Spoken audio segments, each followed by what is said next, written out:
Hello, this is RICKY, the Android guy. Hey guys, today we're doing another side-by-side comparison, and this is between the two best entry-level tablets. And that is the Galaxy Tab 4 7.0 versus the Kindle Fire HDX.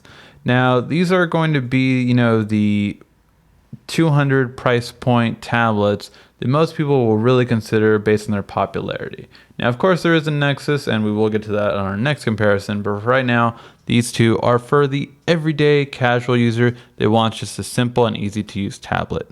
Which one should they go with? Well, let's find out. Now, when it comes to these two in look and feel, there really is a difference between them. I would say off the bat, looking wise, the Kindle Fire HDX has this nice look to it, very clean looking, and it definitely stands out to me. I don't like their top part right here. I wish they would have kept it all matte to match this section, but this is very glossy and very fingerprint prone. The texture is very nice and easy to touch, and although these edges are a bit more tempered than last year's model, they still do kind of go in a little bit at times when holding it for a long period of time. Now with the Samsung Galaxy Tab 4, we have a difference in style. Very plastic on the back, but at the same time doesn't leave a lot of fingerprints, although it's just kind of shiny. It's more of a matte finish, so it's not glossy. And this isn't like a fingerprint, but yes, there are markings around it, but I can't really tell you how they get there.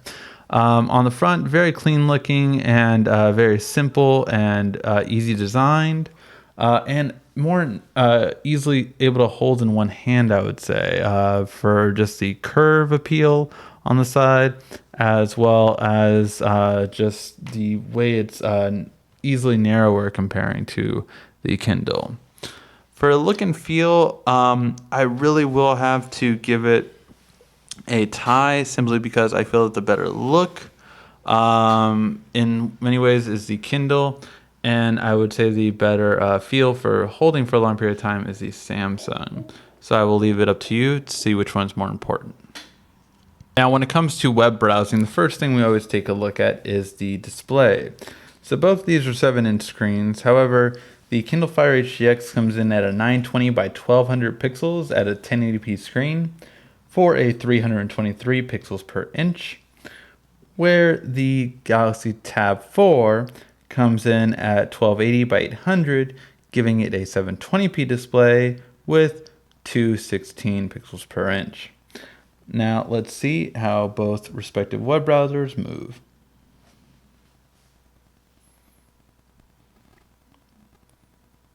And surprisingly, the Kindle is a little bit ahead right now. And we'll see how each one loads. Samsung's catching up now. And the Kindle actually finished first. That is surprising. That is the first time that happened. Mind you, of course, I do always like to test out these a couple times beforehand, and each time the Samsung had won previously, but the Kindle had won this time. And let's turn off that little pop-up, or click on the ad, whichever one sounds better. Okay. And now let's see how they move.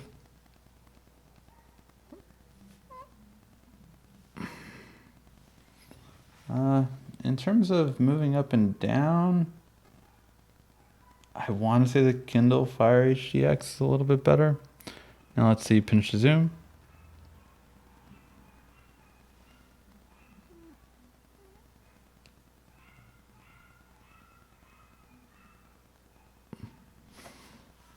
I'll try one at a time. Stuttery. Still stuttery, but a little bit less. Okay. And let's do a double tap to see the final.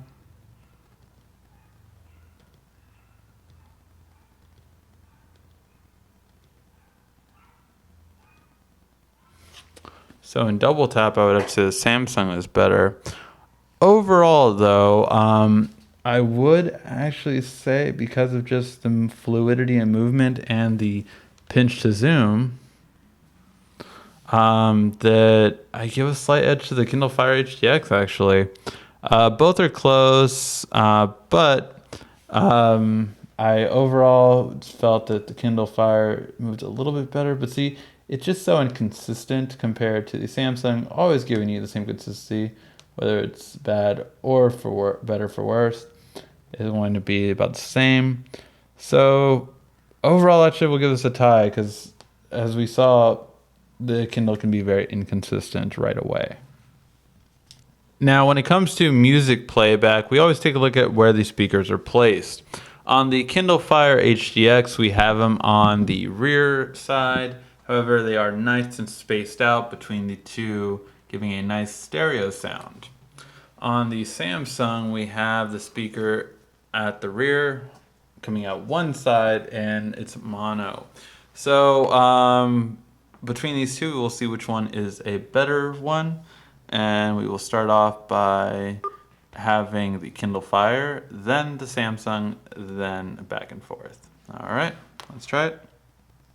Crazy how the game is changed. The lights go on, they scream my name. The curtain goes down, I remain the same. But all that money don't equal the price of fame. From LA to New York, Seattle to the Bay, West overnight flights to Oahu, getting late.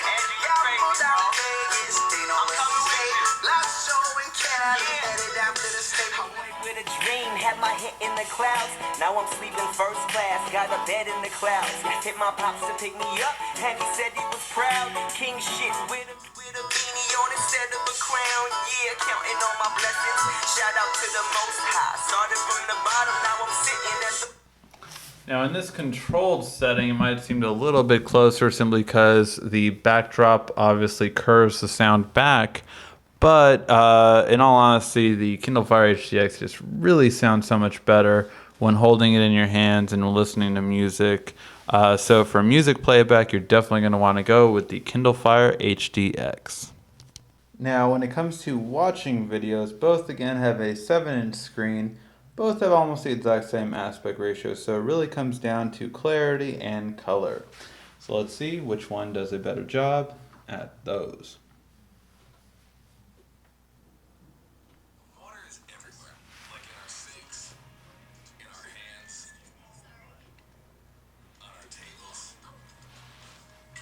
and in here. And since we expect our phones to be with us wherever we go, shouldn't they be water resistant? I am so sorry. So if I do 424. Yeah, we think so too. Introducing the water-resistant Samsung Galaxy S. Water is. So between the two, I really must say that the Samsung does have a much better color reproduction. And although the Kindle HDX has a better screen, overall, I just find watching movies on the Samsung to be better just because of the better colors on the screen, and it's just less dull compared to the Kindle Fire HDX. So for watching movies, I would suggest the Samsung Galaxy Tab 4.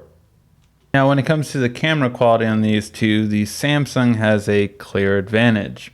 Although they'll both be okay when it comes to the front-face camera, the Samsung has a rear-face camera. So you can actually take photos of what's in front of you, whereas the Kindle does not. So that is one thing that still is omitted from the Kindle, and because of that, you just really do have to give the camera quality to the Samsung Galaxy Tab 4. Plus, if you do the selfie thing, you can have beauty face on to make yourself nice and pretty. Okay, so normally how the gaming goes is on most devices, I typically do this against the Kindle. The Kindle has a great graphics card and it can generally play any game better than the competitor. However, in this case, although the Samsung does have the full Google Play Store to play games from, it cannot play games well at all. If you saw my gaming review, some parts were quite laughable. So for that reason and that reason alone, I do definitely give the gaming to the Kindle. If you're a gamer, you do not want to go with the 7-inch version of the Galaxy Tab 4. When it comes to the battery life on these two devices, it really is going to go to the Galaxy Tab 4 simply because of the fact that it just definitely has a better standby time when you are not using it, and they both are pretty parallel on using it.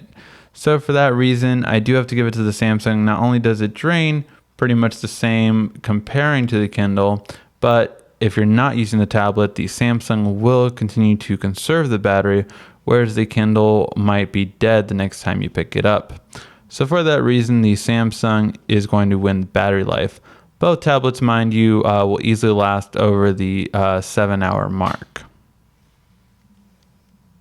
Now, when it comes to extras, you really can't say there's too many extras when it comes to the Kindle. The only benefit really of an extra, quote unquote, you can say, is that if you are an Amazon Prime member, you get to watch Amazon Prime instant videos, which you cannot do on any other Android device currently. However, when it comes to Samsung, you do get a lot more bang for your buck in terms of not only do you get kids mode just like the Kindle, but you get extra things like an IR blaster, like expandable memory, and like an amazing Office suite that is unmatched by any app of Office you can get on the Kindle store. So for those reasons, you definitely will have more extras and bang for your buck with the Samsung, not to mention even, of course, you still have the split screen capability as well. So for that reason, you will have to give it to the Samsung when it comes to extras. And when it comes to price point, really have to see which one gives you a better bang for your buck in terms of price. So it is important to note that currently the Kindle Fire HDX is on sale because normal price is $229. Right now it's currently on sale for the same price, but normally it is going to be $229. For $229, you get a 16 gig storage Kindle Fire HDX, whereas $199, its normal price, is what you get for the Tab 4 7.0 at 8 gigs. Now, because of the fact that this is going to be a $30 normally priced difference, and when Samsung has a sale, obviously it can go for $30 less, so that's why we're keeping it at the original price. You really have to go give it to the Samsung, just because you essentially get the same thing for $30 less, and although it is less storage, you do have to give it to Samsung because it does give the cheaper priced option, and then you can of course add a micro SD card on here, whereas you cannot on here. So because of that, we will give it to the Samsung for the better bang for your buck in terms of price. Now we can tally it all up and see who won.